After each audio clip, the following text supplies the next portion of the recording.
За да се изведе детето в чужбина, трябва да има съответно при разделени родители декларация, която единият родител дава съгласието си да се изведе детето в чужбина. Въпреки че сме в Шенген, аз лично ви съветвам да имате документите, защото проверката, която се извършва от гранична полиция, е на случайен принцип. И в случаите, ако ви спрат, то съответно няма да ви позволя да напуснете страната заедно с детето. Какво се случва тогава, когато нямам такава декларация или съответно отказва другия родител да извадиме паспорт, международен паспорт на детето?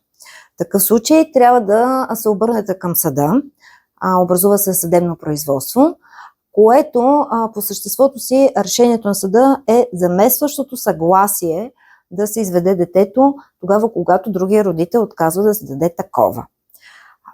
Характерното е тук, че в молбата, с която се сезира съда за такова производство, трябва да се обективира интереса на детето да не пусне страната, както и страните, в които то ще се извежда, защото съда постановява своето решение, като следва да спазва интереса, водещото интереса на детето.